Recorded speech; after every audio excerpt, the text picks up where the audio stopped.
Sí, Y ahora ya podemos empezar. entendido. Marisol, adelante. Buenas tardes a todos los que hoy han asistido a esta convocatoria al homenaje de la poeta venezolana Elizabeth Chong. Gracias a la Fundación Cultural Bordes, cuya directora es la licenciada Fanny Castillo, al licenciado Camilo Mora, coordinador de la maestría en literatura latinoamericana del Caribe, y al licenciado Néstor Mendoza, el director del Taller Blanco Editores. Gracias a estas tres instituciones hemos logrado coordinar este hermoso homenaje del que hoy todos seremos partícipes. Quiero hacer una una breve presentación de esta escritora venezolana. Hay una presentación en PowerPoint que en este momento no la pueden ver, pero yo voy a tratar de hacer un resumen de esa presentación. Coloquio la obra de Elizabeth Chong. Nació en Caracas 30 de noviembre de 1921 y muere en Caracas el 15 de mayo del 2007. Es una poeta, dramaturga y ensayista. Tras obtener su licenciatura en filosofía, colaboró con importantes publicaciones periódicas del país. Fue reconocida con el Premio Municipal de Poesía en 1971 y recibió el Premio Nacional de Literatura en 1994. Hoy nos vamos a concentrar solo en su obra poética. Ha publicado los siguientes poemarios: La Gruta Venidera, 1953, En el allá disparado desde ningún comienzo, 1962, El abuelo, la cesta y el mar, 1965, La cisterna insondable, 1971, Mi aroma de lumbre, 1972, Casi un país, 1972, Es oír la vertiente, 1973, Incesante aparecer, 1977, Encendido esparcimiento, 1981, Del antiguo labrador, 1983, Concavidad de horizontes, 1986, Árbol del oscuro acercamiento, 1992, Ropaje de ceniza, 1993, Aún el que no llega, 1993, Campo de resurrección, 1994, La flor, el barco, el alma, 1995, La espada, 1998, Antología poética, 1998, Del río hondo aquí, 2000, Ráfagas del establo, 2002, Las coronas secretas de los cielos, 2004, Visiones extraordinarias, 2006 y Luz oval, 2007. Ha recibido premios y reconocimientos. En 1956, el segundo premio del Ateneo de Caracas por Intervalo. Premio de la Universidad del Zulia en 1967 por La Aldea, Premio Municipal de Poesía en el 71, Orden al Mérito en el Trabajo Primera Clase en 1987, Orden Andrés Bello Primera Clase en 1989 y repito, el Premio Nacional de Literatura en 1994. Lamentablemente no podrán ver las portadas de sus obras, pero les recomiendo que si las quieren ver están en la página web de la Poeteca. Y bueno, ya entramos entonces en lo que será el programa de este homenaje. Va a estar moderado por el licenciado Néstor Mendoza. El licenciado Néstor Mendoza estudió la carrera de Educación en la Universidad de Carabobo en Valencia, cursó estudios de literatura latinoamericana en el Estudio Pedagógico de Maracay. Poemas suyos han aparecido en distintos medios en Latinoamérica y España.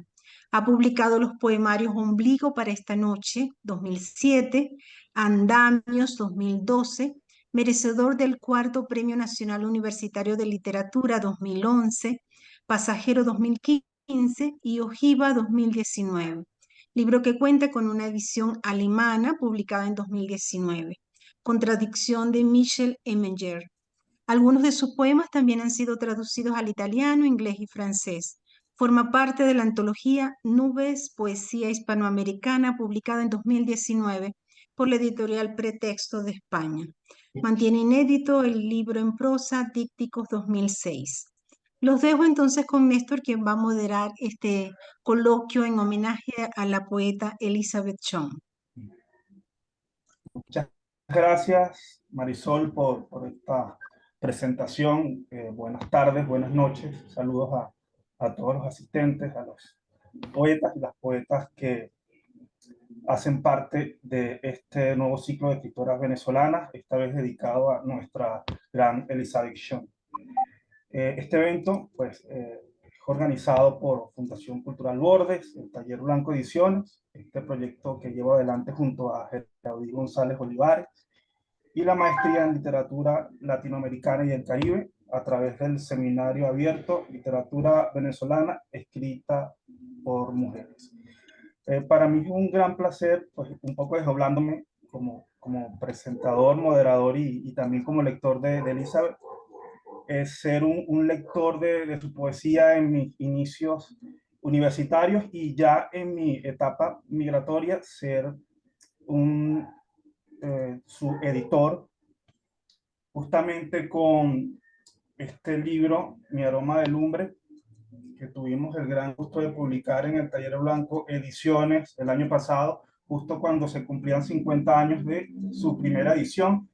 Este libro tiene un prólogo de nuestra poeta María Antonieta Flores y también fue la curadora de esta edición. También quisiera mencionarles que en estos últimos tiempos, y quizá también vinculados a la distancia, me ha permitido releer la obra de Elizabeth, releer, además de Mi aroma de lumbre, El abuelo, La cesta y el mar. En su momento escribí un ensayo sobre esa obra estando acá en Colombia. Y antes de presentar formalmente a nuestros poetas ponentes de esta tarde, quisiera leer un poema de Mi aroma de lumbre.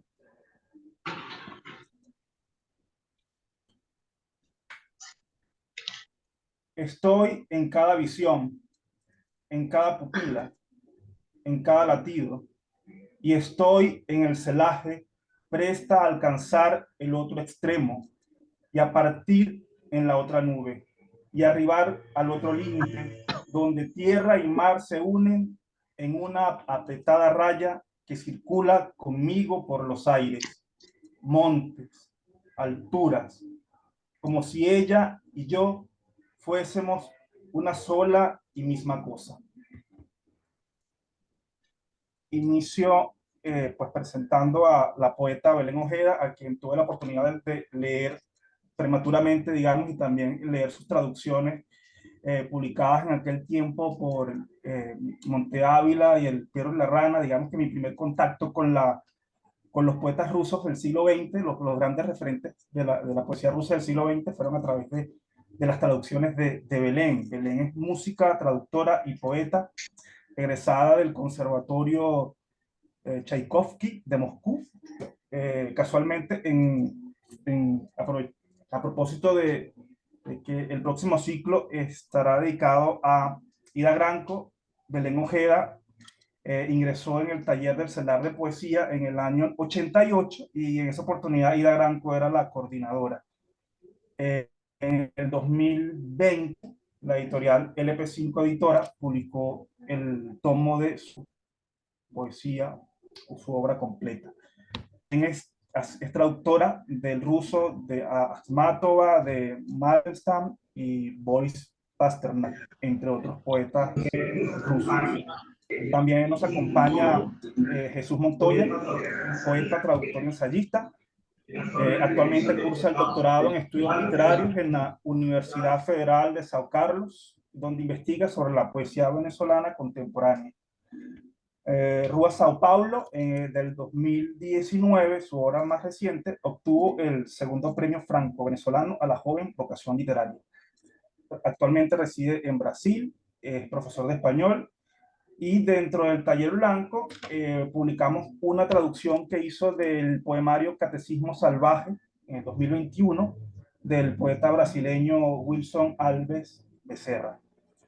También nos acompaña la poeta María Antonieta Flores, ensayista y editora, magíster en literatura latinoamericana, entre tantos títulos en poesía. Podemos mencionar Limaduras de Regresaba a las Incurias, 2009, Madera de Orilla, 2013, Temples, 2014, y dentro del Taller Blanco Ediciones publicamos Las Conductas Discretas en el 2020, y María Antonieta también es editora de esta gran revista de poesía, El Cautivo. Nos acompaña también Susur Gómez Castillo, es docente y escritora. Trabaja como investigadora y profesora en Historia y Ciencias Sociales para el Ministerio de Educación, la Universidad Pedagógica Experimental Libertador, el Centro de Estudios Latinoamericanos Rómulo Gallegos y la Universidad Central de Venezuela. En el 2008 ganó el concurso de monografías del Centro Nacional de Historia y cursa actualmente el doctorado en Historia y Educación Ambiental. Y por último nos acompaña Leonardo Rivas, quien es licenciado en Letras por la Universidad de los Andes. Forma parte de la primera promoción de egresados del Diplomado de Creación y Reflexión Poética, promovido por La Poeteca. Ha publicado un poemario titulado Liminares y Transversales, ediciones Palíndromos 2022, y en el 2021 resultó finalista del 6º Concurso Nacional de Poesía Joven Rafael Cadenas. En esta tarde, la intervención de nuestros ponentes se va a dar en el mismo orden que aparece en el afiche promocional y en el orden que he presentado acá de sus fichas biográficas. Entonces le doy la palabra a continuación a la poeta Belén Ojeda. Buenas tardes, muchísimas gracias por esta invitación, muchísimas gracias por la organización en sí de este homenaje a las escritoras venezolanas, y a la profesora Marisol García, a Néstor Mendoza, a la maestría de literatura latinoamericana y caribeña de la ULA, a la Fundación Bordes y al Taller Blanco. Yo conocí a Elizabeth Schwen cuando era participante del taller de Ida Gramco, el taller que Ida Gramco coordinó en el CELAR en el año 1988. Y allí conocí a Elizabeth. No la conocí cuando fue invitada por Ida al taller mismo del CELAR, sino después. Yo no pude estar porque trabajaba, tenía que viajar a Maracay en esa época, cuando dirigía a los madrigalistas de Aragua, y el taller era los miércoles y los ensayos de los madrigalistas también. Entonces casualmente no pude estar cuando Elizabeth nos acompañó en el taller del CELAR. La conocí un poco después, creo que debe haber sido en 1989, en un encuentro con los integrantes del taller Anagrama en la Universidad Simón Bolívar. Ese taller lo coordinaban Luisana Itriago Schwen y Ana María del Rey. Alguien comentó que Elizabeth recién había enviudado. Sí, Alfredo Cortina murió en 1988. Y desde entonces estuve cerca de Elizabeth prácticamente hasta sus últimos días. Agradezco mucho la invitación a participar en este homenaje que ustedes han organizado. Yo voy a leer un escrito que hice hace muchísimo tiempo, pero como no está publicado, bueno, recientemente fue publicado por la revista Agulha en Brasil, entonces voy a leerlo. El escrito se llama El Círculo en la obra de Elizabeth Schwen, símbolo de lo sagrado, vínculo con lo esencial.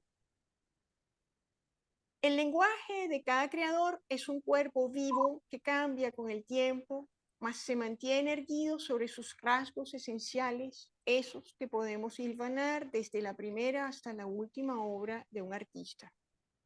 Las formas circulares giran en toda la obra de Elisabeth Schön, de ellas emana intensamente lo sagrado. Así encontramos el punto primordial, génesis del tiempo y del espacio, la rueda, creadora de ciclos temporales y por lo tanto de la renovación continua. La espiral, prolongación del movimiento circular hasta lo infinito, y los círculos concéntricos, grados del ser, jerarquías creadas que constituyen la manifestación de la unidad dentro de lo divino.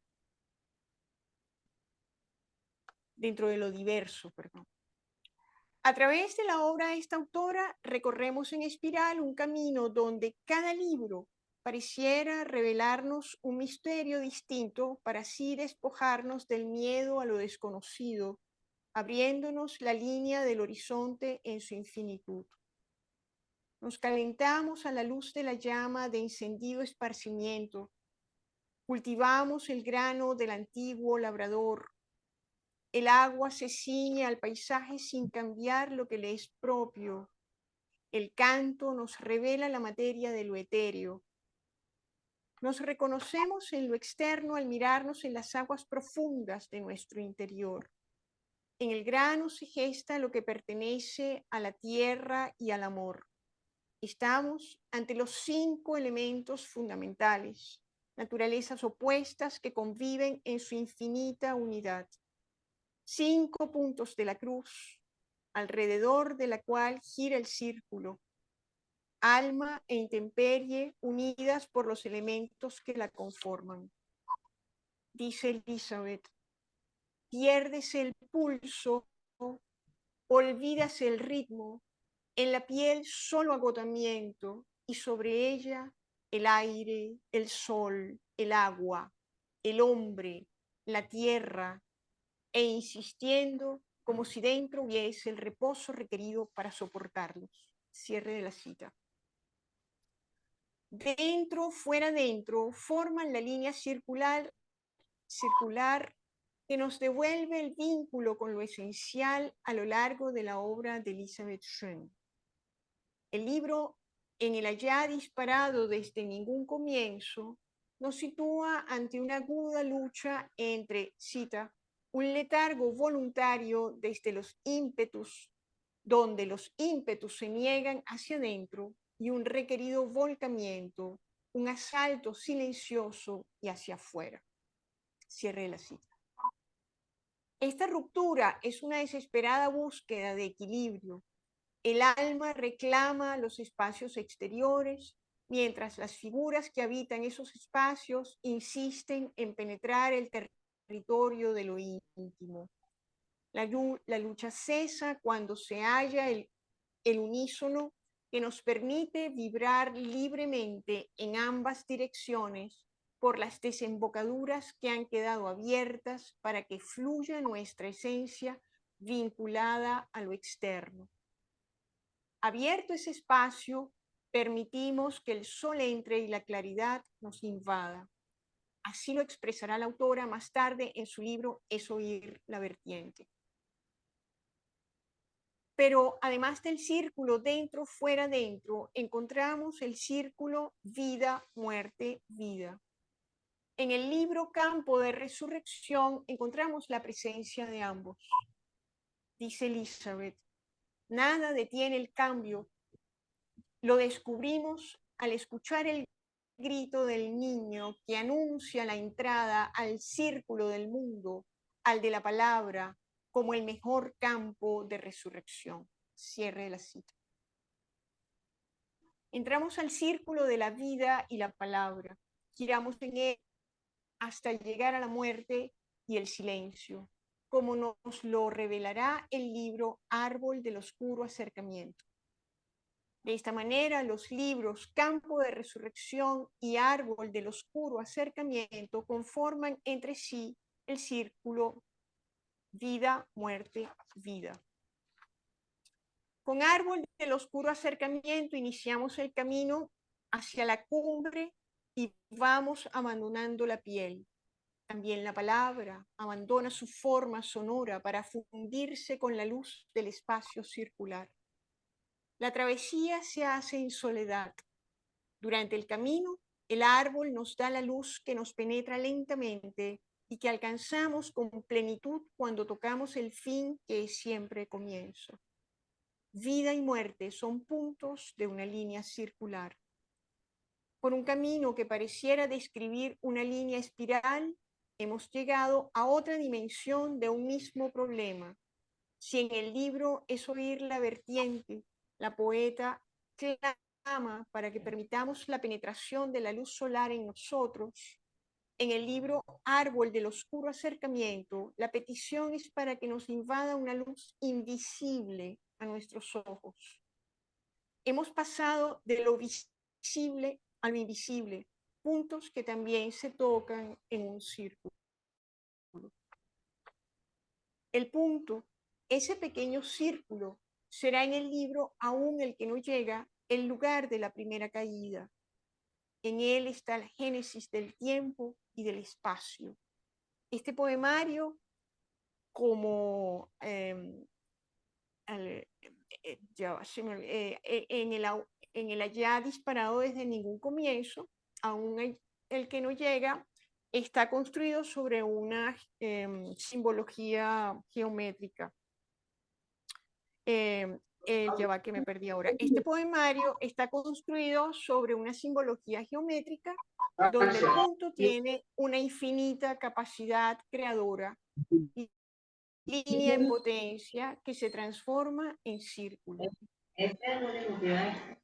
Si en el libro, en el allá disparado desde ningún comienzo, hay predominio del blanco, es oír la vertiente nombra lo que sugiere el verdor del los cielos, el marrón de la tierra y la corteza.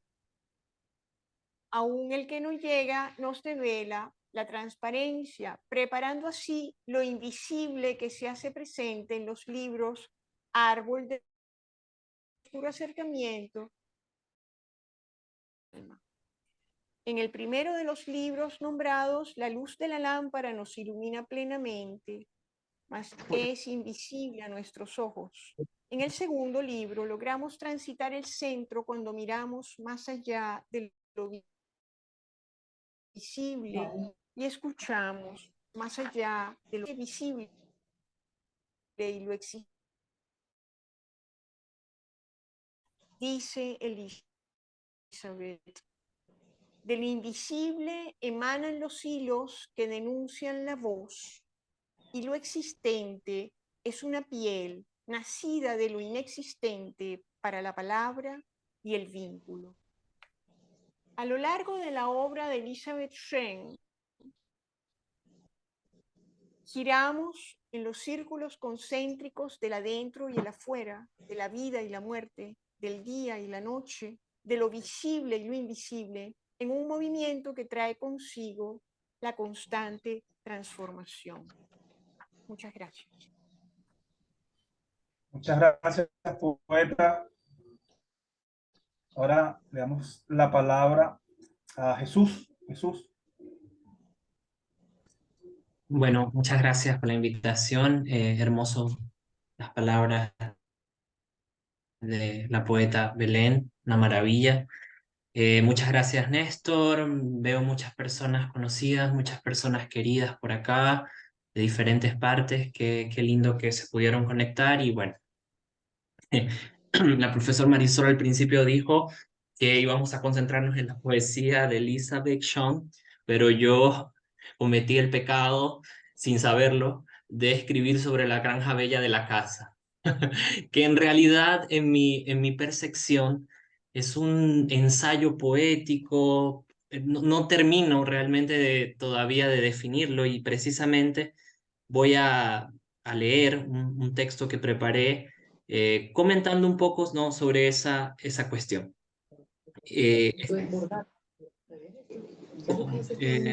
¿Se escucha bien? Creo que hay algo de ruido aquí. Se escucha Sí, perfecto, ok. Jesús, pero hay Sí, personas que escucha muy tienen que bien. apagar su micrófono. Micrófono, ok. Alguien que aparece como Carla Ramírez, por ejemplo, está con el micrófono encendido. Ok. Si es tan amable. Bien.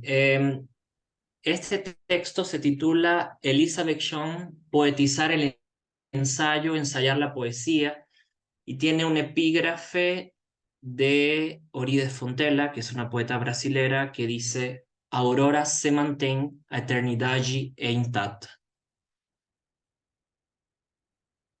En toda ars poética se escruta el proceder de un acertijo. Un ars es, acaso, el interior del caracol, su reverso en unidades mínimas. El ars califica la expresión en cuanto a interioridad y semántica, guía y autorreflexión del lenguaje hacia su propio código estético en una obra. Pero hay algo en el término como armazón que convendría repensar cuando Antoine Compagnon, O demonio da teoría, literatura y senso común, especula sobre la noción aristotélica de la poética, exponiendo que más que tratarse de una acentuación al objeto imitado, se trata de una técnica de representación cuyo interés es, cito, no texto poético, sua composição, sua poiesis, isto é, a sintaxe que organiza os fatos em história e ficção, a lo que anexa más adelante, cito, poética é a arte da construção da ilusão referencial. Cierro cito. Esta ilusión por medio de la creación de un artificio parte muchas veces del poema como autoenunciación para trazar una coordenada que lo defina. Lo que la poeta, dramaturga y ensayista venezolana Elizabeth Shaw gesta en La Granja Bella de la Casa está lejos de ser catalogado como una poética o un ensayo en sentido estricto, y menos aún un poema en prosa, aunque mucho haya del discurso poético alrededor de su componente narrativo y fragmentario. En virtud de esto, la dotación formal de su hechura es el primero de los 3 puntos que busco resaltar en esta breve intervención. Tratándose de un texto que desde su inicio lleva la palabra poética como subtítulo, al menos en la edición de la que me fío, que es la publicada por la editorial Diosa Blanca, la cual ha hecho estos años un trabajo de divulgación de la obra de Shaw, estaríamos tentados a cerrarnos a este nominal. La cuestión es que justamente la poética lo que abre su espectro mutable y, valga decir, en coartadas, herencia tal vez de la tradición alemana que trae a colación la autora en principio y que parece ser, por otra parte, una columna vertebral de la obra, aunque existan otras referencias destacables. Esta poética pensante, como la definió Yolanda Pantin, demarcando algunas diferencias con respecto a sus contemporáneas, Luz Machado, Antonia Palacios, Ida Granco y Ana Enriqueta Terán, y aproximando más a la poeta con la obra de Gego y sus retículas, forja una suerte de, cito, pensamiento que teje. Si John elige la frase de Heidegger, la palabra es la casa del ser, se debe a que establecerá una ontología en la que no solo hilará una reflexión acerca del lenguaje poético, sino de su planteamiento con lo real y lo que atañe al mundo. De esta manera, La Granja Bella de la Casa extrae esta fisionomía de corte entre vestigios y retazos, desde un Heidegger que lee en Hölderlin la poeticidad como materia de lo sagrado y su figuración en la naturaleza, por medio de símbolos elementales como el rayo, la rosa, la espina o el árbol. Y esta capacidad del acto poético sumergido en el terreno filosófico, en una relación que deja de ser dispar, va unificándose en Shaw hacia lo primitivo.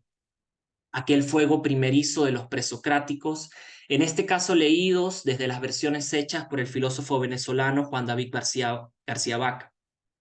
En efecto, Shaw procura asentar en su armazón una exploración del lenguaje y su condición prístina que no se encasilla a una forma concreta de la literatura, puesto que su examen es mayor, partiendo de un sentido poético con la experiencia, desde la lengua hasta su nombramiento de las cosas.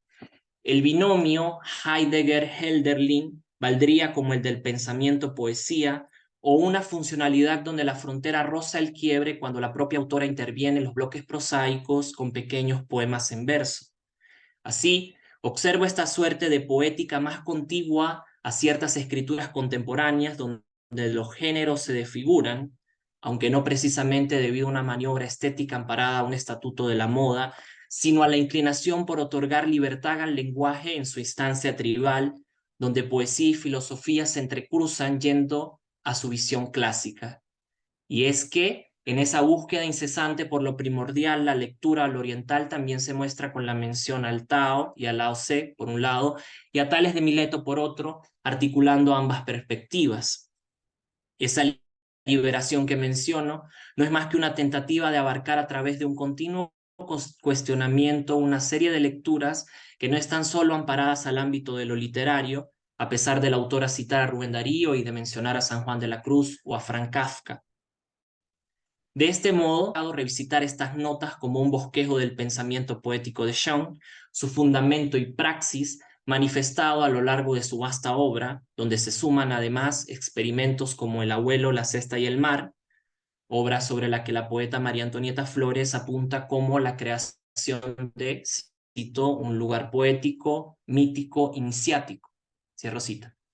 Es a través de esta ida al principio de las cosas, al logos, a su estructuración como un orden elucidado de elementos naturales, donde Elizabeth Shawn ensaya su escritura oblicua, dilatada, por momentos aforística y rica en mezclas, dotada de un tono depurado, justo, envolvente. En un texto reciente de la también poeta y ensayista venezolana Márgara Rusotto, titulado Pequeña lámpara gemela, mapa esquivo del ars poética femenina en Venezuela, incluido en el volumen Poetas hispanoamericanas contemporáneas, poéticas y metapoéticas, siglo XX-XXI, y editado por Milena Rodríguez Gutiérrez, Rusotto emprende un recorrido de la figuración de algunas artes de la poesía venezolana del siglo XX.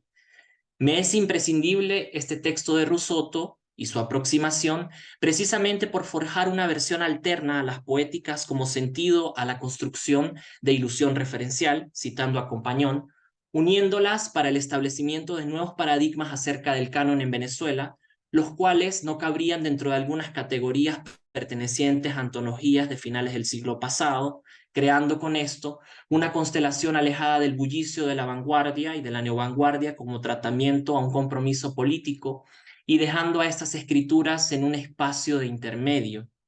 Rusotto expresa de la estela Enriqueta Arbelo Larriba, Luz Machado y Da Granco en Enriqueta Terán y la propia Elizabeth Shawn, cito: se trata de propuestas problematizadoras de la modernidad literaria que establecen una serie de tensiones controversiales entre el lenguaje poético y lenguaje teórico, entre formas clásicas y experimentales y entre discursos paralelos que problematizan la relación autor-texto público, comprometiendo la identidad misma del sujeto lírico en primer plano. Cierro cita, a lo que añade que el espacio de estas poetas estaría albergado en una tercera vía.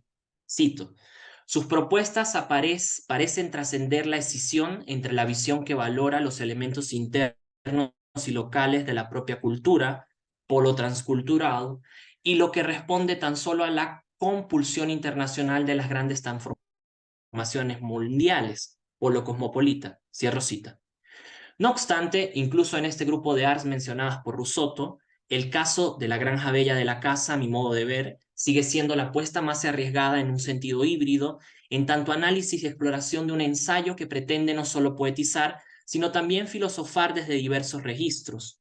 Habría que pensar, además, este libro relacionado en su tono y forma con fragmentos a un taller, Ars Poética, publicado 13 años antes, del recientemente fallecido poeta, traductor y editor venezolano Reinaldo Perezó. No se trata en este sentido, y este es mi segundo punto, de crear relaciones con libros de ensayo sobre la poesía o el lenguaje, que también los hay en la tradición venezolana, e incluso sobre la práctica de la traducción literaria con relación a la poesía, sino de agudizar la mirada hacia la capacidad que emprenden tanto Shawn como Perezó, cada cual en su justa forma y distancia, para la formulación de una poética que acerca a los lectores a sus propias obras y a la de otros poetas, permitiendo herramientas para el análisis del discurso poético. La estructura numerada, por ejemplo, que Perezó presenta por medio de lo que parece ser una especie de heterónimo llamado aquilino, como también el tono irónico sobre el espacio literario, la comunidad poética y demás, instituye diferencias con la hechura de Shawn, más cercana a lo que en el análisis ejercido por Hani Ossock a la obra de esta, define extrayendo una cita del propio Heidegger de su afamado ensayo Hölderlin y la esencia de la poesía, como la base poética de Shawn. Cito: Lo que dicen los poetas es instauración, cierro cita. Y es que, tal y como explica Marco Aurelio Werle en su libro Poesía y Pensamiento en Hölderlin Heidegger, cito, a noção da poesia, diction, nas interpretações que Heidegger faz de Hölderlin, afirma-se com base em dois fundamentos principais, intimamente associados um ao outro. Por um lado, há a dimensão instaurada pela poesia, que remite ao âmbito que envolve o poeta a partir do qual ele realiza sua obra, uma espécie de solo e terreno histórico-temporal que delimita seu campo de atuação. Cierro cita. No obstante, Ossock, estableciendo una línea por algunos de los libros de poemas de Shaw, como La Gruta Venidera, Encendido Esparcimiento y Del Antiguo Labrador, no se queda en tal instauración desde la interpretación de Heidegger, sino que atraviesa las categorías del ser y del fuego, entendiendo este último a través de Heráclito y desentrañando una serie de hallazgos que, sin lugar a dudas, se albergan en la interpretación que la poeta realiza en La Granja Bella de la Casa años después. Escribe Hanni Ossock, cito: la actividad poética y filosófica de Elizabeth Shaw ante el mundo, el ser y el vivir, nos pone en contacto con un hombre atento al cuidado de la tierra, un hombre cuya postura ante el vivir es la del asombro y la devoción por las riquezas misteriosas de la existencia. En este sentido, podemos hablar de ciertos acentos religiosos en su obra. Cierro cita. Lo que aproximaría la obra de Shaw a la de Armando Rojas Guardia como núcleo temático, por ejemplo. De allí que Shaw construya, en mi mirada, una estrecha conexión con lo sagrado y lo oculto, desplazando a la poesía conversacional y comprometida, como también a cierta estética urbana e incluso a la vocación localista u oral desde modelos franceses o norteamericanos al fondo, y proporcionando, en cambio, una ética de la sensibilidad y de la potencia poética, cruzando en esta tercera vía geometría, biología y lenguaje. La suya es, pues, una poesía de lo inclasificable, extracción de la piedra en un horizonte alquímico del entendimiento, disciplina a la que ella misma hace mención a partir de Carl Gustav Jung. Elizabeth Shaw ensambla una organicidad lírica, ensayística, bicéfala, poética y ensayística, donde conceptos como metáfora, ser, espacio, tiempo, lenguaje y pensamiento adquieren una dimensión en desvío de cómo ha sido representada la casa dentro de la poesía venezolana, y he ahí mi tercer y último punto, puesto que la casa en Shaw esclarece una morada que ya no yace anclada a lo temporal o a lo político, sino a la esencia de los actos en nuestro tránsito por la tierra, lo natural, lo fluido. Y me permito terminar esta breve intervención con algunos fragmentos de la obra, siendo la propia palabra, su palabra, la que nos convoca hoy como homenaje, ya que el lugar de Elizabeth Shaw en nuestra tradición es, como dice Yolanda Pantin, el de una poeta mayor. La metáfora reúne ese conglomerado y junto a la luz del alba entra por la puerta que calla si quien la habita no es escuchado como debería ocurrir por ser casa de palabra del ser. Un bosque, ¿y qué señalamos? La abundancia, donde el sol y las raíces resbalan como escuderos hacia lo oscuro de la tierra. La libertad es un estado de comprensión inusitada que no se hace presa de bordes, fin, dobleces, comienzos. Ningún árbol es esclavo del espacio. La vida temporal de la metáfora es casa de palabra donde finito e infinito forjan la piel andante, unívoca del ser. El ser es el uno completo de la raíz inaprensible. Lo pronuncia la voz, la raíz dentro de ella, igual a ese pájaro al que envolvió el nubarrón de la tempestad. No traspasa el rayo, mas cuán clara es su oscuridad. El objeto dentro de la palabra vive cómodamente, no le rodea ningún otro elemento que no sea el mismo, razón suficiente para imaginarlo semejante al arrecife clavado en la profundidad del mar. El pensar hace pensar el fuego, el número, la copa. ¿Dónde está la casa? La palabra la carga y ella se acomoda para representar el representar pensante del concepto. De esta manera se nos presenta casi con la autoridad del juez. El soldado abanica la bandera. No hay nadie. La luz y la sombra corren como niños. Solo silencio, solo espera, solo. Las contradicciones en el pensamiento las provoca el ente como abrazo que tupe la mirada. Le ocurre al ser algo semejante. En su gran poema Germania, Herderling dice: entre el día y la noche de repente, lo verdadero ha de mostrarse, en tres sentidos circunscríbelo, aunque habrá de quedar inexpresado, tal como ya parece en toda su inocencia. Escalemos la montaña, lleguemos al árbol, nuestro oído en la tierra, nuestra voz en la palabra, esa que nos dibuja la silueta de un Zenón, de un Agatón, de un Sócrates. Escuchemos Asteroides. Muchas gracias. Muchas gracias, Jesús, por tu intervención, y destaco especialmente una frase que tú citas: lugares poéticos, porque por los espacios o los lugares poéticos, tanto para el ensayo, para el texto narrativo, como para sus poemas. Seguimos entonces con nuestra poeta María Antonieta Flores. María Antonieta, tienes la palabra. Muchísimas gracias. Gracias a la maestría en literatura latinoamericana y del Caribe de la Universidad de los Andes, a la Fundación Cultural Bordes y a mi querido Taller Blanco Ediciones, que son mis editores. Me parece maravilloso que estemos celebrando la voz de Elizabeth. Ella estaría muy contenta, me la imagino hasta aplaudiendo. Voy a leer un texto sobre su obra, con un pequeño énfasis en lo femenino, porque como es un ciclo de escritoras, me pareció oportuno tocar ese aspecto. Lo cotidiano y lo concreto son vías para lo trascendente como vivencia. Un suceder místico que, inmerso en lo oculto, se revela a través de lo poético. Ustedes verán cómo coincidimos los que ya han compartido, mis queridas Belén y mi querido Jesús, en el enfoque, en algunas cosas. Esta vivencia es posible interpretarla desde los símbolos que se conjuntan y destacan en el discurso de Elizabeth Shaw. Lo cósmico en sus 4 elementos: aire, fuego, tierra, agua. Lo diurno y lo nocturno. La flor, el alma, lo circular. Así, desde una simbólica universal, elabora un discurso propio, despojado, tallado hasta la desnudez. Así descubre.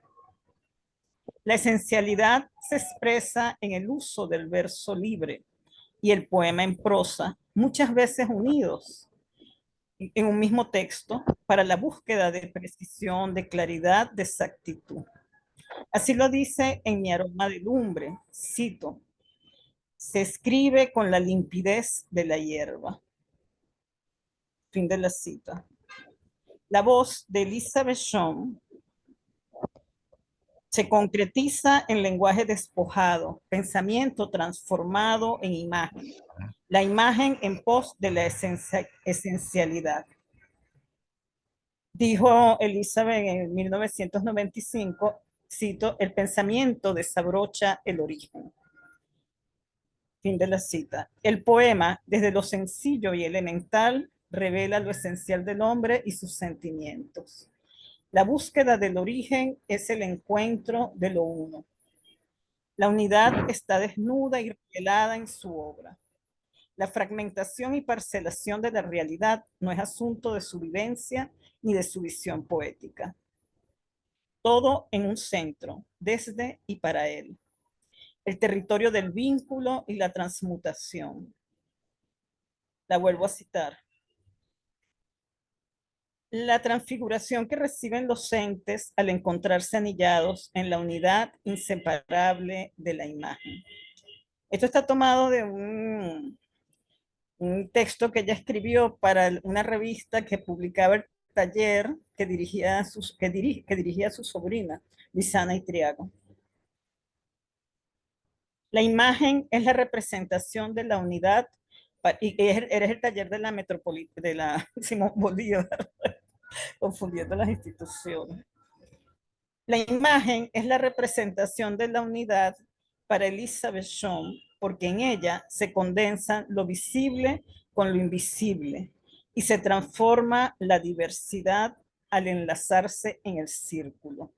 Todo su discurso poético está asignado por la vinculación y la circularidad.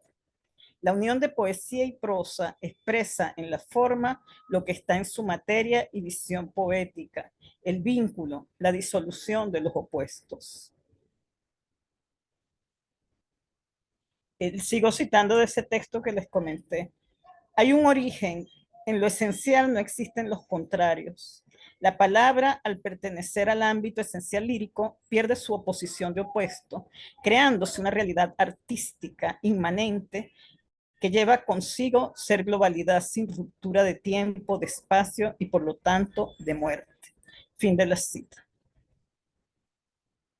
En Elizabeth Shum, el poema parte del centro y de la esencia. Es un estar, una contemplación y un movimiento desde. Está más arraigado en el hombre y su interioridad. Las imágenes convergen en el alma y desde allí construye el vínculo y el mundo. Su asunto es el alma, la dinámica interior. Un extenso bosque interno brota hacia lo externo y de allí regresa a lo interno para cerrar el círculo, para cumplir el ciclo y retornar. Elizabeth Shum, con la imagen, llega a lo trascendente, lo esencial, lo uno. Aquí hay que buscar los rastros que tienen que ver también con el neoplatonismo, ¿no? La materia poética que brinda la naturaleza surge como significante del hombre y su alma. La semilla, el árbol, el pájaro, el agua, son imágenes que condensan, metaforizan y simbolizan al hombre. El saber tradicional y mítico de sentido, sustancia. El saber tradicional y mítico da sentido, sustancia a su palabra. Genésica, madre y no matriarcal, habita la oscura región de la mater materia para desde allí iluminar lo indiferenciado y caótico de lo desconocido al darle forma. Da a luz y da la luz en el arduo acto de decir y revelar, portadora de ánima y de noche. El principio femenino de ser concavidad, continente, receptividad, está pleno en sus poemas. Lo femenino es la fuerza transformadora y paridora que en el acaecer creador se potencia y trasciende a todos los ámbitos. Esta fuerza se manifiesta en Elizabeth Shum como suave docilidad, templo y resguardo de la palabra, que es donada como fuego y luz. La poeta caraqueña plasma esto al referirse a la palabra como mi aroma de lumbre. La luminosidad que no se desvincula de la oscuridad es primordial en su visión. La cito. Como a la primera lumbre de la traspasable oscuridad que nos aguarda. Fin de la cita. La visión cósmica surge de una fusión entre lo externo y lo interno. Visión hermética y romántica. Germina en la voz de Novalis. Una cita de los hermosos fragmentos de Novalis. Lo exterior es un interior elevado al estado de misterio. Es exactamente lo mismo que yo no me sitúe en el universo o que sitúe el universo dentro de mí. Fin de la cita de Novalis. Y esto es elemento fundacional en la obra de Elizabeth. La integración poeta-cosmos se hace sentir en los textos por la presencia de los 4 elementos de carácter masculino, aire, fuego, y de valor femenino, tierra, agua. Surgen como imágenes y símbolos conformadores de un discurso totalizante. Incesante va del encuentro a la fusión, transformando y plasmando el ritmo continuo del universo, que parece suspendido y sereno. Pareciera que la voz de Elizabeth Shum tuviera en el puño toda la sensación de la totalidad y simplemente abre la mano para mostrarla. Está dentro de sí, guardada y revelada. La circularidad constante que se repite, la vinculación de los seres y los objetos, lo que se cierra para comenzar desde el final, lo que nunca acaba, de nuevo, la imagen simbólica del círculo en su obra. Campo de Resurrección y del Antiguo Labrador son dos poemarios, ejemplos de esta plena conciencia cósmica que logra ver el resurgir, la muerte que se hace vida y la vida que se transforma en muerte, todo en el círculo del existir y en el continuo acto creador. Y en el centro de la creación surge la flor. Confidencia de lo poético, se constituye en símbolo del alma. Es, cito, la presencia de una flor intocable. Fin de la cita. La sabiduría de lo revelado se transforma y se hace poema. Así, la voz de Elizabeth Shaw se ha constituido en piedras, en páginas, en hilos del tejido que conforma la obra poética del universo. Muchísimas gracias. Gracias, María Antonieta, por darnos esta imagen de Elizabeth como poeta integradora y totalizante, ¿no? Que es bastante evidente en toda su obra. Le damos la palabra a la profesora Suzuki Gómez Castillo. Gracias. ¿Se escucha? Se escucha perfecto. Se escucha muy bien. Déjenme un momento poner su imagen como central. La verdad que no la consigo. No. Y pues, ajá, ahora sí. Y teníamos un problemita con el tema del administrador. No sé quién está de administrador ahorita. Creo que es José Avendaño. ¿Estará por allí? El que esté como anfitrión. Si es tan amable de poner, compartir pantalla para todos los participantes, de autorizarla. José Avendaño, ¿estará por allí? Es que tuvimos un asunto que yo me salí se salió la conexión y yo tengo la presentación aquí de la profesora Suzuki. Si no, pues vamos a tener lamentablemente que escucharla sin el apoyo visual. Ha estado muy bueno todo. Lamento ese inconveniente. Comienzo. Adelante. Usted me dice cuando comience. Adelante, comienza. Bueno, buenas noches para todos. Buenas noches para todos. Mi nombre es Suzuki Gómez, estoy muy agradecida con la invitación, especialmente con la profesora Marisol, con el profesor Néstor, y por supuesto dar mi agradecimiento a las hermosas ponencias que han expresado a mis compañeros de panel el día de hoy, la profesora Belén, el profesor Jesús, la profesora María Antonieta. Yo voy a hacer una breve disertación, me hubiese gustado presentar las láminas porque yo tengo una mirada muy particular de Elizabeth Shaw. Yo quisiera decirlo tan bonito como lo dice la profesora Belén Ojeda, pero no lo pronuncio de la misma manera.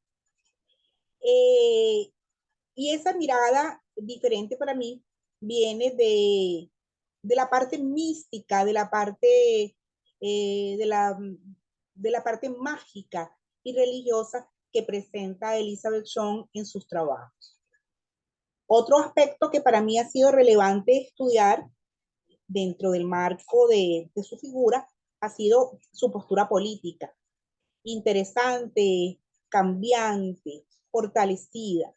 Y por supuesto su vinculación con los movimientos artísticos de las diferentes épocas pues, en las cuales le tocó desarrollar su obra. Para mí, espero que como va a estar en la página del evento, quizás puedan ver las imágenes, porque para mí la imagen es importante. En este caso, ver a Elizabeth Shaw es importante porque verla a ella es ver poesía, ver sus diferentes cambios, ver su mirada, verla sonreír, verla asociarse a diferentes miradas, tal como ella mira la vida, como ella mira la muerte, como ella mira el encuentro con Dios. Una mujer que se atreve a decir que se atrevía a decir que en las noches Dios la ha visitado. Para mí es extremadamente impactante. Pero sin embargo, voy a leer, para no monopolizar más la atención acá de los colegas, mi trabajo. Mi trabajo se titula Elizabeth Shawn en transición a la libertad. Es una lectura veloz a la Gruta Venidera, 1953, y en el allá disparado desde ningún comienzo, 1962. Comienzo. La Gruta Venidera, 1953. Vacío, halcón, cráneo que el alma rechaza con premura. Puño gigante que sacude el corazón. Arca de tosigos, asa de ciervo. Pala que se hunde en el alma y destruye el aleteo de un pato y la figura de un duende. Campo estéril para la muerte. Al pozo de la nada, a la inmovilidad de los esqueletos. Espectro que no vacila. Dice Malí. No más no más tus rodillas en la hora plena. El alma es un pez conquistado. La Gruta Venidera es un poema escrito en prosa que refleja la necesaria transmutación hacia la mordaza que se a los sentimientos, que se miran con la angustia y la desesperación de quien observa a unas bestias hacinadas y atrapadas en un corral luchando por salir. Elizabeth, con su sabiduría innata y sobrenatural, nos invita a pensar que se está viviendo las palabras son como las semillas que cayeron entre espinas y que al crecer son ahogadas tal como lo refleja la parábola de Dios. Anuncia los oscuros y la tempestad donde la opinión única y la represión comienzan a atrapar al mundo de las letras. La poetisa devela un momento sobre lo que es su presente y lo que está sucediendo. Puño gigante que sacude el corazón, pala que se hunde en el alma y destruye el aleteo de un pato y de la figura de un duende, campo estéril para la muerte. Es extremadamente interesante este poema porque en él se puede reflejar la implantación de la presencia de la dictadura militar de 1953 con la muerte de Carlos Delgado Chávez. Continúo. Sin embargo, su pensamiento crítico también anuncia que si bien estos son tiempos de represión, cautivos por la parca y la mordaza, también surgen voces disidentes como la suya, la cual no se rinde ni se pliega al orden que pareciera establecerse. Ella anuncia desde sus líneas rojas y presardianas que si bien muchas rodillas han de doblarse ante el nuevo transeúnte del poder, son las convicciones, las ideologías disidentes y la palabra contestataria la que prevalecerá, ya que el pensamiento libre se encuentra incrustado en el alma, y como ella misma expresa, el alma es un pez conquistado.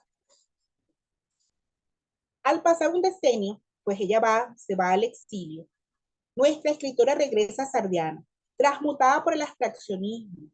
Intenta contrariamente invitarnos a considerar la oportunidad de lo que llamará nuevos tiempos, anunciando su lucha interior entre el existencialismo en contraste con su propia esencia. Esta es una etapa en la que Elizabeth discute, tiene contradicciones propias en relación a lo que es la filosofía que ella ha abrazado para ese momento y su esencia, lo que en algún momento se van a llamar sus poderes místicos. Parece que ambas cosas no pudieran vivir en ella. Y es una lucha bien interesante, pero que ella revela y nos muestra a través de su obra escrita. Observamos esta idea en el poema En el allá, disparado desde ningún comienzo. Para esta época es importante aclarar que ya la dictadura ha pasado y que hemos entrado, o Venezuela ha entrado a un periodo democrático. Cito, reverbera la actitud tendida desde el comienzo, resalta la paciencia comprendida en la extensión, resuenan los contrastes y se esparce el crecimiento y se diluye la exaltación. Ya se desecha lo ampuloso y se amplía los símbolos. Los ejes han cambiado. Se presenta un conflicto entre el ser humano creyente y que supo de la muerte de su madre antes de que ocurriera. Para mí fue bien interesante durante mi proceso de investigación de Elizabeth Shaw, en lo que he venido reiterando, que ella manifiesta abiertamente que ella podía sentir, podía presentir las cosas antes que ocurrieran. Y uno de esos hechos interesantes es que entre los 4 años, ella anuncia la muerte de su madre. Fue un hecho que la acompañó el resto de su vida. De hecho, durante este proceso de investigación también encontré que había muchas personas que acudían a su casa, que no recuerdo en qué parte de Caracas vivía, a encontrarse, pero no con ella desde la poesía, sino sobre las artes sobrenaturales. Continúo. Retomo. Se presenta un conflicto entre el ser humano creyente y que supo de la muerte de su madre antes de que ocurriera, y la otra estudiosa de una corriente filosófica que la obligaba a aceptar que nada es preconcebido, que los límites los coloca el hombre, quien a su vez asume como responsable y vigilante de su propia libertad. Cito: ha despertado lo intocable, ahora anda lo congénito, entrañando sabidurías que irrumpen, cargadas de alborozo y libertad.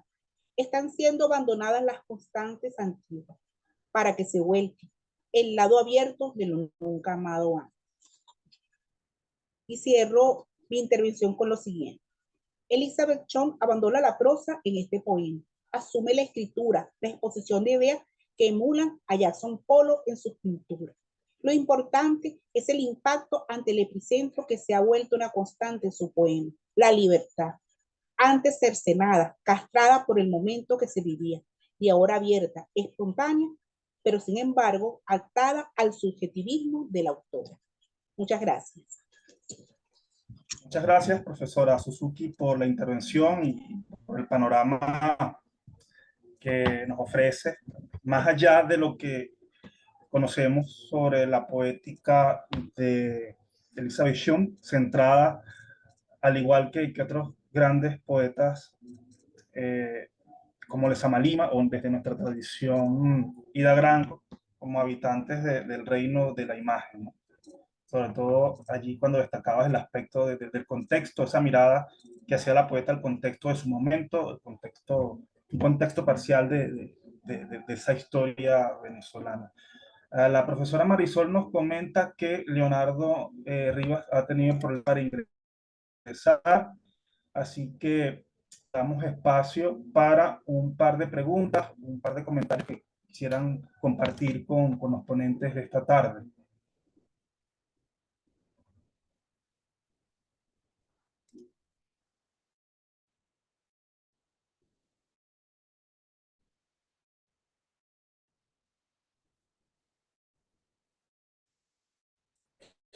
Mientras piensan las preguntas, yo propongo que leamos un poema de Elizabeth.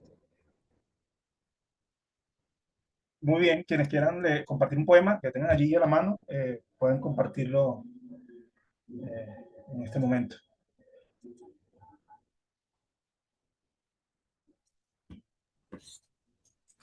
Si no tienen, yo puedo leer uno también. Okay. No sé, como ustedes quieran. Bueno, aquí yo tengo directamente Mi aroma de lumbre. De hecho, es el único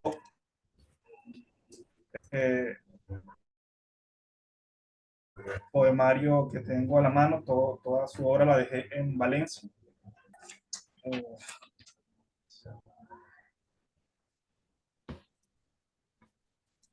Si me llevan y me impulsan a lo nuevo, permanezco quieta, calma, esperando.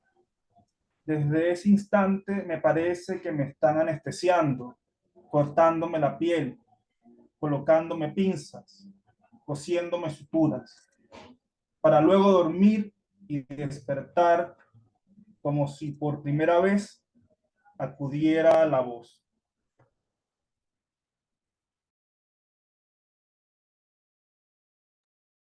Yo voy a leer también un poema de Elizabeth que me parece muy hermoso. Si digo que hay revelación, es porque el árbol renace y la raíz nunca cesa de sostener. En cada polen está el principio del oleaje y el fin de la prolongación. En cada flor yace la plenitud de un mar donde riela la larva original y la candidez primera. Cada hoja verifica su traspasable mandato. Cada umbela, cada leño relata, sin oponerse, su inocente calendario. Se está junto al agua y el agua se desliza, aunque no se mire, y el manantial permanezca ausente. Este poema también es de Mi aroma de lumbre. Y me gusta la serenidad. Acontece si las semillas se abren y surge el tronco, y el árbol eleva su copa y sus ramas se prolongan, mientras alguien se sube a él y se mece, como queriendo desprenderla, acabar con lo que pudo haber antes de su nacimiento, aún más atrás. Pero el árbol está.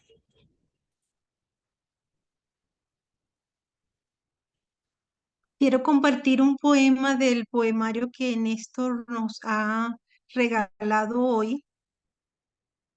Un momento mientras encuentro el texto. Ay, perdí el texto. Ah, no, aquí lo tengo. Perdón.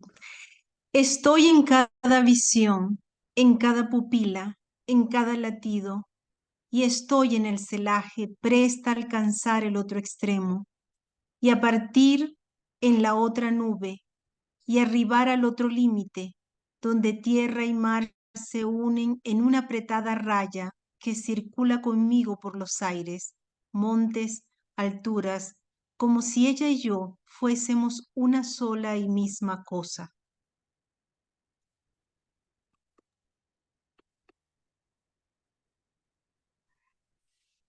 A mí me gustaría compartir algo que sucedió el día del velorio de Elizabeth. Estábamos en el cementerio del Este, en el velorio, y quisimos leer poemas de ella para despedirla. Y en el momento en el que estábamos leyendo, el incesante aparecer es un libro dedicado, bueno, dedicado no, pero está la presencia constante de un pajarito. Y en el momento en el que estábamos leyendo un poema de incesante aparecer, bueno, en el cementerio del Este hay muchos pajaritos, pero es que en ese momento hubo un pajarito que voló encima del ataúd desde los pies hacia la cabeza y salió por los ventanales de la sala. Y todos nos miramos, bueno, muy, muy asombrados y muy, muy conmovidos. Quería compartir ese recuerdo. Qué lindo. Gracias.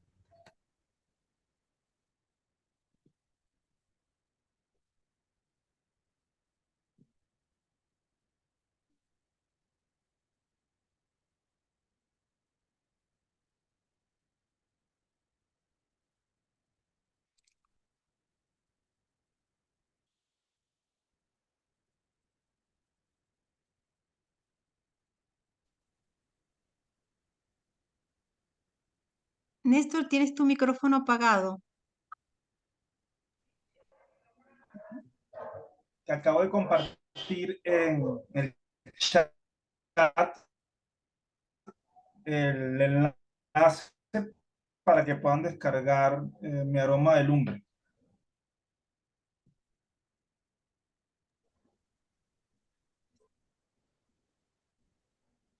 Lamentablemente no pude conocer en persona a Elizabeth.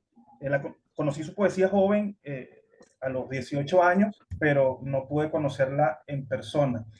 Y bueno, quisiera personalmente saber, pues, de parte de ustedes, Belén, María Antonieta, que compartieran alguna anécdota personal directa que hayan tenido con Elizabeth. Me imagino que son muchas, pero quisiera saber alguna anécdota especial que hayan tenido con ella. desde la creación, desde lo personal, desde la vida, algo que quisiera compartir con nosotros.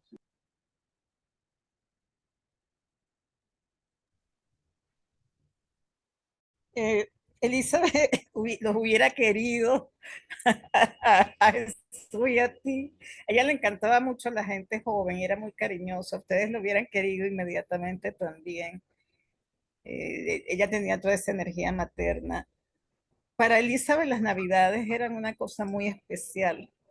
Ella adornaba toda la casa con figuritas, los animalitos del pesebre, ponía adornos en todas partes, nos daba regalitos. Sus navidades eran, y sus fiestas eran muy famosas cuando su esposo estaba vivo. Eh, disfrutaban mucho, era un sitio de tertulia.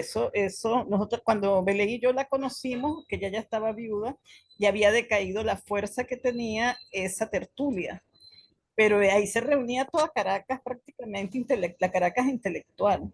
Y yo muchas veces estaba allí y de repente se aparecía Pedro Berroeta, Elisa Lerner, pasaban, saludaban, estaban un rato, se iban, tenía toda esa dinámica. Había mucho de compartir, a pesar de ser ella una mujer tan interior, que elaboraba todo ese mundo, la fiesta, y almorzar con ella era una delicia, porque ella tenía toda un protocolo y tocaba una campanita para llamar a la señora que la ayudaba, y los cubiertos los ponía sobre lo que ella decía que eran unos burritos, sobre unas piecitas de bronce para que los cubiertos no tocaran la superficie de la mesa. Cosas de la Caracas de antes. Entonces entrar a su casa era entrar a otra Caracas. Interesante, María Antonieta. Esos testimonios seguro están registrados en ensayos, en crónicas, pero escucharlo de primera mano, pues de tu parte, es bastante valioso. No sé quién más que quiere compartir algo, pues antes de darle cierre a este ciclo dedicado a Elizabeth Bishon, a su poesía, a su creación, a su obra. Pues, y tiene la palabra quien desee compartir algo, y ya le cedo el espacio a Marisol ya para darle cierre a la jornada de esta tarde.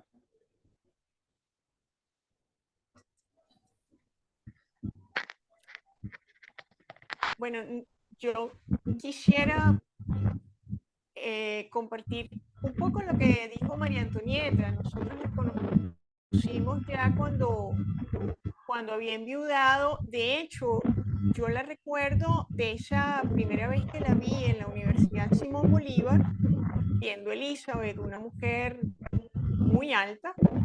La recuerdo completamente como recogida, y andaba con unos lentes muy oscuros.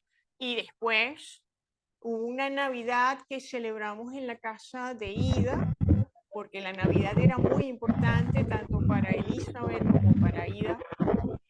Celebramos en la casa de Ida, y Elizabeth fue la que organizó la cena y todo eso. Nos tomábamos de las manos para cantar O Tannenbaum alrededor del arbolito de Navidad.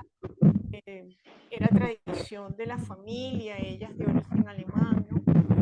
Y la Navidad, ese patio interior, el lugar donde nos recibía era un estar que daba para un pequeño, ella vivía en Los Rosales, allí todavía está la casa, hay un muro muy alto, pero está la casa, y está al frente la casa de las Gramco, también está allí en pie la casa todavía. Había un patio interior bellísimo que ella misma cultivaba, sus bromelias, sus flores, regaba las plantas. Allí en ese patio hacía las hallacas, ponían un reverbero grande y allí hacía las hallacas en diciembre. El patio tenía muchos mangos había unos árboles de unos mangos deliciosos que ella nos regalaba cada vez que era época de mango. Eran unos mangos deliciosos y ella nos regalaba los mangos. Yo quiero hacer énfasis en la generosidad de Elizabeth. María Antonieta acaba de decir que ella adoraba a la gente joven, es verdad, Ida también. Y no solamente nos querían, sino que nos apoyaron muchísimo con sus opiniones, su lectura atenta, haciendo diligencias para que publicaran nuestros primeros libros, tanto Elizabeth como Ida, ambas, pero hoy le estamos dedicando este homenaje a Elizabeth. Eran de una generosidad inmensa y nos apoyaron muchísimo. Yo tengo, bueno, bellísimos recuerdos de esa casa que estaba llena de obras de sus amigos, de su familia. Bueno, y estaban en ese estar, estaban todo el tiempo dialogando las obras de Elsa Gramco, de Carlos Puche, de Colette de Lausanne, y era un estar mágico realmente. Bueno, muchas Entrañable retrato, Belén, gracias por compartirlo esta noche, que amplía afectivamente lo que nos comentó María Antonieta Flores. Hay espacio para una última intervención de profe José Ochoa Díaz. Tiene la palabra. Sí, buenas noches. Primero quiero felicitar a todos los que participaron esta tarde-noche en la disertación sobre nuestra poeta Elizabeth Shaw. Quería acotar lo siguiente. Dentro del universo poético de Elizabeth Shaw, la palabra representa ese elemento fundacional expresado en los 4 elementos: agua, aire, tierra y fuego. Sin soslayar los demás elementos, creo que el agua significa la purificación, el nombrar al mundo y sus vicisitudes respecto al hombre. De allí que nos diga, cito acá, se abren las nubes, la lluvia desciende, se ablandan los frutos y toda la sed de los pobres se aplaca. Todas estas imágenes a veces son recurrentes, pero como señalé al principio, sin obviar otras que conforman su extensa obra poética. Y allí que celebro nuevamente este seminario que se ha venido dictando. Yo lo llamo seminario, le decía al profesor, al doctor, mi amigo Camilo Mora, que esta actividad que se ha venido desarrollando con la doctora venezolana es importante porque nos permite conocer a muchas de ellas que algunas veces hemos dejado también de lado. Y bueno, y a la profe Marisol, de verdad agradecido. Yo estoy en Mérida, la conexión acá a veces un poco difícil, nos cuesta a veces conectarnos, pero sin embargo tratamos de estar presentes en estas actividades que se han venido desarrollando. Muchísimas gracias a todos ustedes por estar acá también compartiendo. Y bueno, sigamos adelante con este estudio sobre nuestras poetas venezolanas, y no solamente las venezolanas, porque las latinoamericanas hay muchas también que han sido dejadas de lado, sin mencionar por quiénes, pero es interesante que entonces hagamos el estudio de estas narradoras y poetas de nuestra América. Buenas noches y bueno, éxito con todas las actividades. Muchas gracias, profesor Muchas gracias. José, por su intervención. De hecho, el agua representada en el mar, esta obra clásica, El abuelo, la cestilla del mar, es un personaje. El mar es un personaje en esa obra que está constituida por 4 personajes: el abuelo, la cesta y el mar, y Adela, ¿no? La voz que nos narra esos hermosos pasajes de esta obra en prosa. sin perfecto. duda el agua representada en el mar tiene un papel importante en esta obra y en buena parte de la obra de Elizabeth. Pues personalmente complacido con cada una de las participaciones. Lamentablemente no pudo acompañarnos el profesor Leonardo Rivas por problemas técnicos. Cada una de las intervenciones ofrece una mirada pues, renovada de la obra, no solo poética, sino también ensayística y por qué no, narrativa de Elizabeth. Creo que es importante también poder en distintos espacios virtuales, porque creo que la obra de Elizabeth lo merece. Le doy entonces la palabra a la profesora Marisol para el cierre de esta jornada de hoy. Muchas gracias a todos. Gracias, Néstor, por habernos acompañado en este homenaje. Gracias a todos los invitados por sus excelentes aportes y por esos recuerdos también de la relación íntima con la poeta que a veces uno no tiene acceso sino solo a los estudios críticos. Quiero recordarles que el próximo homenaje será a la poeta Ida Granco y lo va a moderar la poeta y editora Gladys Mendía y será el 27 de septiembre a las 6 de la tarde por Zoom, así que están todos cordialmente invitados. Voy a dejar a Fania para que los invite a un seminario que tiene Bordes y comienza mañana y seguramente les va a interesar y podrán acceder a él a través del canal de YouTube de la Fundación Cultural Bordes. Igualmente este homenaje va a estar disponible en ese canal. Cuando tengamos el vínculo se los haré llegar. Muchísimas gracias a todos. Muchas gracias. Bueno, no, creo que ya hemos escuchado bastante, tenemos mucho que digerir, de verdad que ha sido un placer, ha sido un hermoso encuentro. Están invitados, pues nosotros aquí en Bordes estamos haciendo constantemente actividades y algunas están disponibles por nuestro canal de YouTube. El seminario Bordes será aquí de manera presencial de jueves a sábado, dedicado al mito del andrógino y ese tema de lo binario, lo no binario, desde la mitología, las religiones, el psicoanálisis, la filosofía, las ciencias. Entonces, y las artes, por supuesto. Estaremos publicando los enlaces cuando se pueda hacer online, cuando lo puedan ver online, probablemente la semana que viene. Y pues bueno, nos pueden seguir por @Fundación Bordes en Instagram para enterarse del resto de nuestras actividades. Este evento de hoy lo subiremos a ese canal y les pasaremos el enlace a Marisol para que lo reproduzca. Mil gracias y abrazos a los amigos como Jesús que tenía tiempo sin ver. Y saludos y un agradecimiento a todos.